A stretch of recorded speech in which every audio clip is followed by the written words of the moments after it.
They're going nowhere fast.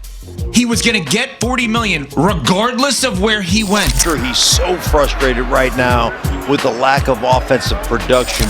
What are you doing? He asked for a trade. He got the $40 million. He would have gotten it from anyone. This is the Mike Trout of football. You chose to be there. You knew that you didn't have a quarterback. You knew that this was an historically dysfunctional franchise. But you had been there. You are in the building every day. You know how this story is going to end. And you chose to be there. Well, now tuned in to the Dark Times channel. And so here we go again, back with another one. Welcome back to the Dark Times channel. And so after the game yesterday, in which the Cleveland Browns dropped another game in which the offense looked inept, Myles Garrett was visibly frustrated on the sidelines. And after the game, he was asked about it, in which he didn't hold back. It doesn't get any easier. Each week you ask me, so. How do you feel about your performance now? Does the loss diminish how you feel about your performance today at all, I guess? I would throw the whole performance away for a win.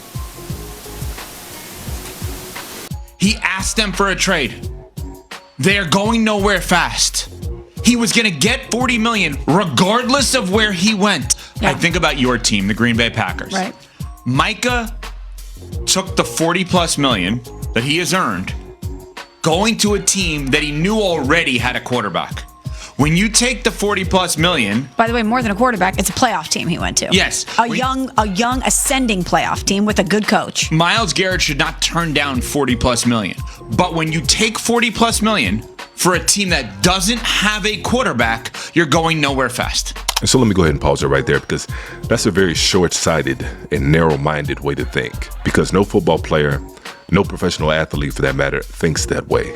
All the practices they put in, all the sweat, all the blood, all the tears they put into the game, all the camaraderie they have with the teammates, and not just the teammates, that includes the front office. For as bad as the Cleveland Browns have been, you can't say they haven't been trying. They've had quarterbacks in the building. They've had Baker Mayfields in the building.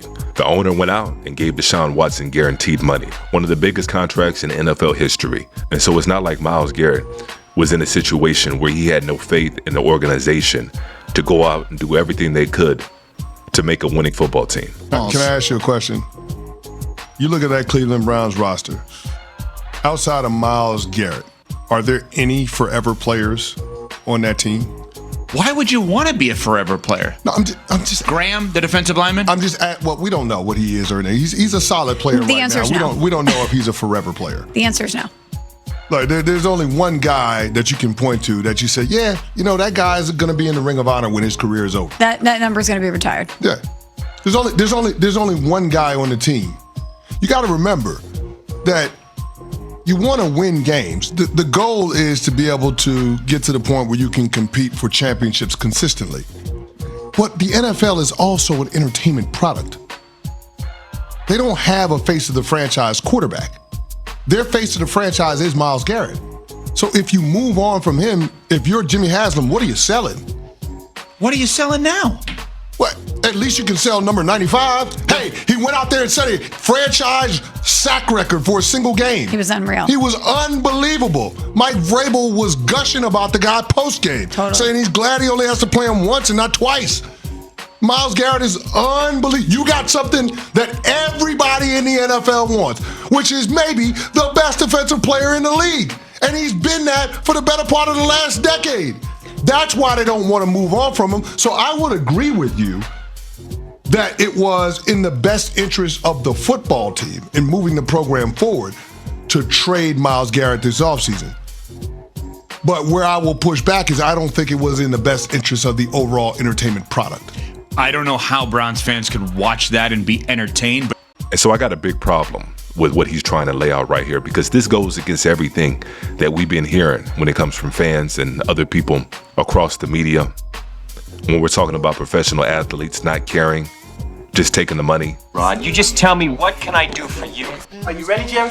I'm ready. Just want to make sure you're ready, brother. Show me the money. And so when you make a statement like that, talking about you don't know how the fans are supposed to be entertained, when you have one of the greatest defensive players in history in Myles Garrett making history in a Cleveland Browns uniform, you don't know how they can be entertained? Are you not entertained? Is this not why you are here? I got a big problem with that. Because entertainment isn't just about winning. Not everybody can win. Ask John Stockton, ask Karl Malone, ask Charles Barkley. There's a long list of players in every sports league that have been staples of their organization, will go in the Hall of Fame for their organization, that have never won. But the one thing that they did do, which is why they got paid, is they did their job. And doing their job made fans want to come out and spend their hard-earned money to watch them. And while I love that Myles Garrett is competitive, you signed up for this, buddy. Yeah, it was a very lucrative contract for you, a very lucrative deal that you made with this organization. But you had been there. You are in the building every day. You know how this story is going to end, and you chose to be there. And I don't think it's fair for people to judge him for it, because this is what the fans want. This is what they say they want. They want a player that cares. They want a player that's not just there for the paycheck. You got a lot of fans that refuse to watch professional sports because they don't like the fact that these athletes get paid. And so they'll watch college on Saturdays. But when it comes to professional sports, they don't want to see it. You made a lot of good points. The number one for me is that Trout doesn't complain that the Angels don't win. He knows what time it is. Yeah, Myles is unbelievable. I got more respect for Myles Garrett, though. I appreciate that he is complaining that they don't win, because he you signed up for that. It's like complaining that your spouse is cheating on you when they cheated on you before you got engaged. You knew they were cheating. Time out. We're getting too hyperbolic, because you're saying that he signed up for that, and I get the history of the Cleveland Browns, but every player goes into every season believing that there is a path for his team to be more competitive than the general public thinks. And a lot of people feel like, and I do as well, that Myles Garrett is one of those players. And so he has a right to be upset when his team's not performing the way that he thinks they should be performing. And so Myles Garrett is doing his part. Because if Myles Garrett were to sit around and act like nothing was wrong and just collect his paycheck like some people think that he should do, that would be a bigger issue. Because after yesterday, if people weren't talking already, they're definitely talking now. Guys, if you can sit here and tell me with a straight face that you don't even want to see Shedeur Sanders anymore, fine. You go right on ahead. I don't think a single Browns fan can do it anymore. 216-474-0092. And I know, drink his bathwater, Ken. Yeah, I'll drink that guy's bathwater over all this that I just saw yesterday. That's an abomination. Well, now let me make sure. Safeties on intentional grounding. It's just stupid. The intentional grounding. Stupid football, and I'm not going to deal with stupid football. I can't watch this offense anymore, because the issue is that usually I go off on some crazy tangent because I don't think the guys care. The weird thing is I think they care, and I can't guarantee it's going to be any better with the other guy, but at least it's a change, and I'll be somewhat entertained. I know I'll be entertained. And so by Myles Garrett showing his frustration and showing a little bit of emotion on the sideline like he did, that's got to change some things, because the fans see it. The players see it. And so there's no way the Cleveland Browns and Kevin Stefanski can keep putting the same product out there if the players aren't giving up yet. And the players still want to fight. Players still want to win.